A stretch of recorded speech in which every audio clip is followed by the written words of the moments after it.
nosotros no aceptaremos la exclusión de nuestro pueblo de ese derecho. Mr. Gorbachev, tear down this wall.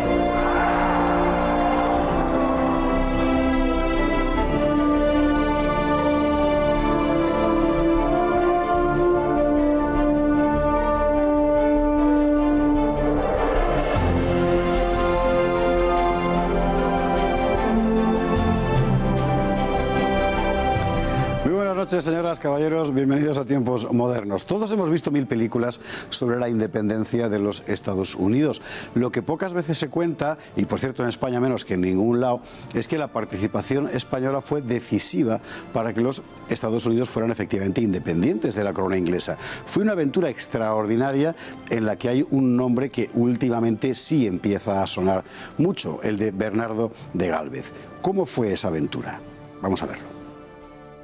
La participación española fue fundamental para que las colonias inglesas de Norteamérica consiguieran su independencia. De ahí nacerían los actuales Estados Unidos. Y en ese proceso hay un nombre imprescindible: Bernardo de Gálvez, uno de los mayores héroes de la historia de España. El capítulo clave en este episodio fue la conquista de la Florida, que a la altura de 1780 estaba en manos inglesas. Gálvez era un joven militar malagueño que había llegado a la Luisiana con una misión, la de fundar nuevas colonias y ayudar a los independentistas alzados contra Inglaterra. Consciente de que la clave estratégica estaba en el control de Mississippi, en 1780 inició una campaña que le llevó al rango de mariscal de campo con solo 33 años. Inmediatamente después puso sus ojos en Móvila, en la actual Alabama, y la conquistó. El camino quedaba abierto para la reconquista de Florida, lo cual pasaba por tomar Pensacola, el puerto más importante de la zona, pero no iba a ser fácil. Para entrar en Pensacola había que superar una línea inglesa de fuego cruzado. A un lado, la isla de Santa Rosa, que cierra la bahía, y al otro, un fuerte inglés. Gálvez tomó la isla, pero el cañoneo enemigo hizo embarrancar al buque insignia español. El jefe de las fuerzas navales, Calvo de Irazábal, amedrentado, prohibió a nuestros barcos atravesar la bahía, y sin eso no habría asalto. Las tropas españolas quedaron clavadas en el terreno. Durante días, Gálvez y Calvo intercambiaron cartas con duras acusaciones. Pero había algo peor: se avecinaba temporal y en ese caso los barcos tendrían que volver a hacerse a la mar para no estrellarse contra la costa, frustrando definitivamente el asalto. De modo que Gálvez se lía la manta a la cabeza y decide lanzarse en solitario. Sube a bordo de su barco, el Galveztown, e iza la insignia de almirante. Para provocar a Calvo, le envía a un joven oficial con un curioso presente, una bomba, y con la bomba un mensaje que decía así: una bala de A-32 recogida en el campamento que conduzco y presento, es de las que reparte el fuerte de la entrada. El que tenga honor y valor que me siga, yo voy por delante con el Galveztown para quitarle el miedo. Dicho y hecho, los 4 barcos que Gálvez tenía a su cargo, con él mismo al frente, penetraron en la bahía bajo el fuego enemigo. Sin sufrir apenas daños, los 4 pasaron la barrera de fuego y llegaron al otro lado. El resto de la escuadra, picada en su orgullo, siguió al mariscal. Podemos ahorrarnos los detalles de la batalla. Los ingleses se rindieron, Pensacola cayó y con ella toda Florida. Las operaciones concluyeron el 9 de mayo de 1781. Los rebeldes norteamericanos quedaron muy fortalecidos, pues su frente de combate se redujo y los ingleses ya no levantarían cabeza. En 1783 se firmaba el Tratado de Versalles, que reconocía la independencia de los Estados Unidos y confirmaba la posesión española de Florida. Juan Pérez de Foncea, muy buenas noches, ¿qué tal? Muy buenas noches. Un placer tenerte aquí en tiempos modernos. Igualmente. Era una deuda que teníamos traerte aquí, además con un libro reciente sobre esta cuestión, que es Fuego en el Mississippi. Es una historia que los españoles... Bueno, el nombre de Gálvez últimamente ya suena más, pues, gracias, entre otras cosas, al ayuntamiento de Macharavilla, que son los que han hecho mucho. Exactamente. Pero en general la aventura ya no la aventura, la existencia de la Norteamérica española durante tantos siglos es desconocida por la mayor parte de los españoles. Pues sí, esto es un tema, bueno, que se enmarca dentro del gran desconocimiento que tenemos en España de nuestra propia historia. Es curioso porque somos un país, yo siento decirlo porque es una cosa poco positiva, Pero estamos un poco acomplejados. Estamos acomplejados porque desconocemos nuestra historia y lo poco que conocemos es lo que han contado de ella nuestros enemigos, a menudo callando muchas cosas que son favorables a nosotros y ensalzando o magnificando cosas negativas que no lo eran tanto. Yo comencé a escribir sobre estos capítulos cuando conocí la historia de mi paisano, Blas de Lezo, claro. Y a partir de ahí, bueno, yo pensaba que el episodio de Blas de Lezo, que es asombroso, y si fuera de cualquier otro país, pues evidentemente tendría una estatua en cada pueblo y sería conocidísimo. Yo pensaba que era un hecho puntual, pues que había pasado desconocido. Pero luego he ido profundizando en cuestiones de la historia de España y me he quedado asombrado de ver, bueno, pues que desconocemos nuestra historia, que hay 1000 episodios impresionantes como este. Poca gente sabe que el 80% del actual territorio de los Estados Unidos de Norteamérica, incluido Alaska, ha sido español. Poca gente sabe que la primera ciudad norteamericana la fundamos nosotros en 1585. Pues San Agustín, ¿no? San Agustín, claro, de la Florida, fundada por Méndez de Avilés, un asturiano, sí, señor, que llegó allí prácticamente 100 años antes que el Mayflower. Poca gente sabe pues que, bueno, que fundamos, como digo, en la costa oeste se habla del Mayflower español, el barco San Carlos, ¿no? Cuando luego más adelante llegó también Fray Junípero Serra, que hizo una labor impresionante contra lo que se ha dicho recientemente de vamos a decir, aculturación, desarrollo de la agricultura en la zona, incluso de aumento de la población en la zona, ¿no? Y de pacificación de unas tribus que estaban enfrentadas a muerte, como por cierto ocurrió en Florida al principio, sí, porque era así la realidad.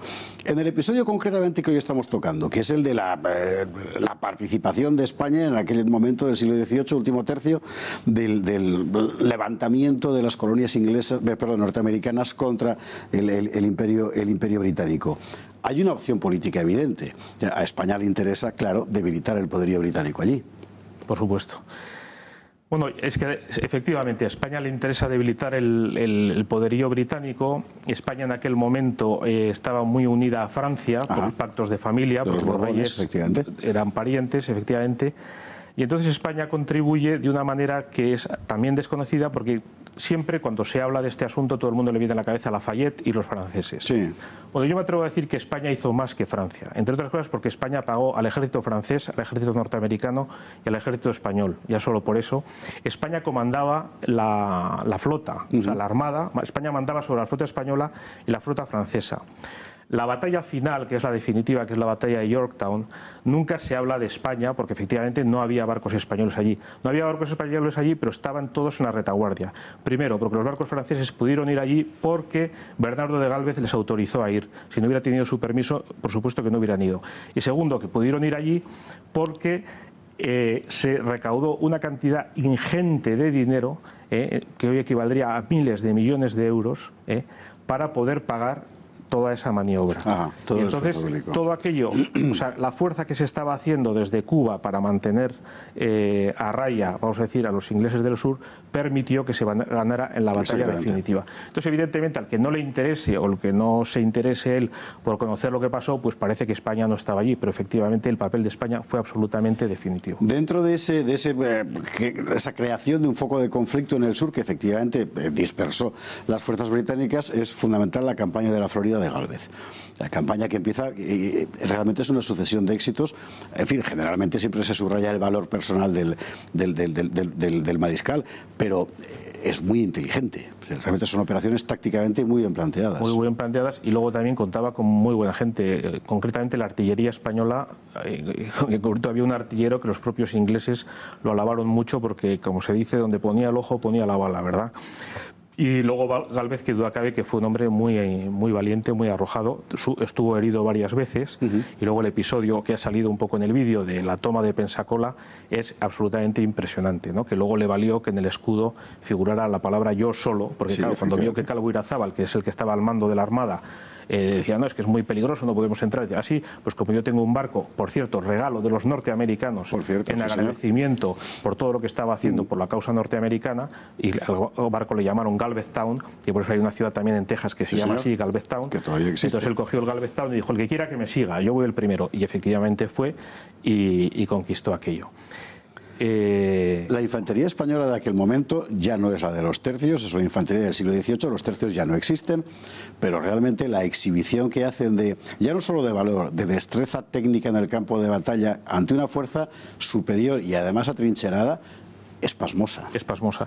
Y además es muy bonito ver que era un ejército, hoy en día sería muy políticamente correcto, ¿verdad? Sí, porque había esclavos negros que se habían pasado a la zona española, ¿verdad? Había indios, claro, había negros, había irlandeses, había franceses, había criollos, o sea, había gente pues, que creía en el imperio y que luchaba con España por la causa española, ¿no?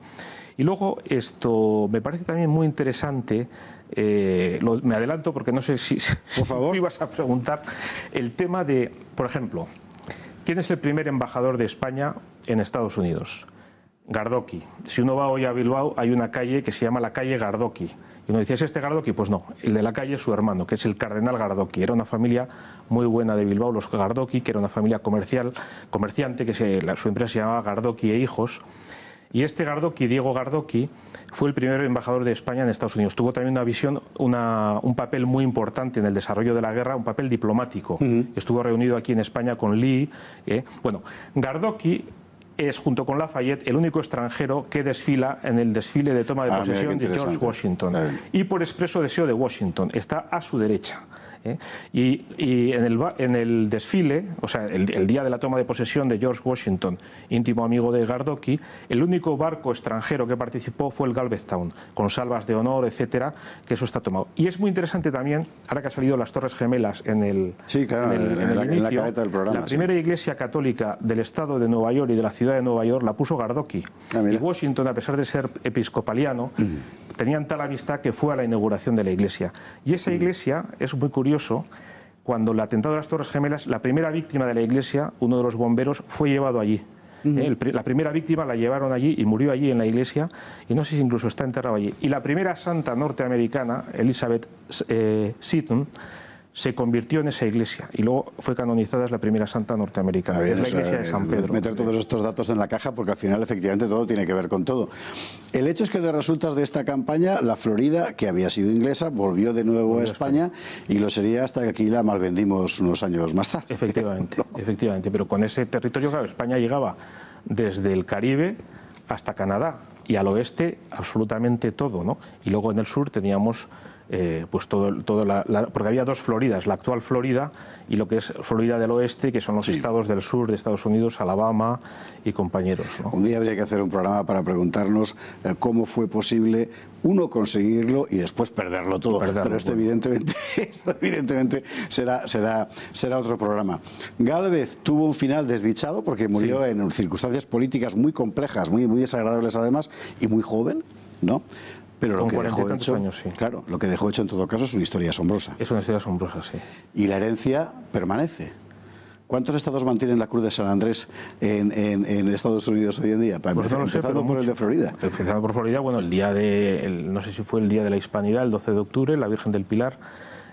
Sí, ese día fue el día que aquí nos pegamos a ver si se sacan las banderas, que si el ejército y tal. Bueno, está en internet, está en cualquier sitio, cualquiera lo puede ver. La celebración en San Agustín de la Florida es impresionante. Y cada vez más en los Estados Unidos se está viendo una vuelta de recordar y de estar orgullosos de ese pasado español. Bueno, podríamos continuar. Es decir, los caballos, se sabe hoy en día, porque ahora con el ADN y tal, todos los caballos norteamericanos de las películas del oeste vienen de las marismas de Cádiz, no ya de España, de las marismas de Cádiz. Pues a los caballos hemos de dedicar un día un programa, porque para América evidentemente fue fundamental, pero hoy nada de mucho más tiempo. Juan Pérez Foncia, muchísimas gracias. Con él hemos hablado de esa historia fascinante de la hispanidad de Norteamérica sobre la persona de Bernardo de Gálvez y en torno a ese libro, Fuego en el Mississippi. Gracias. Muchísimas gracias. Y a ustedes, como siempre, muchas gracias y muy buenas noches.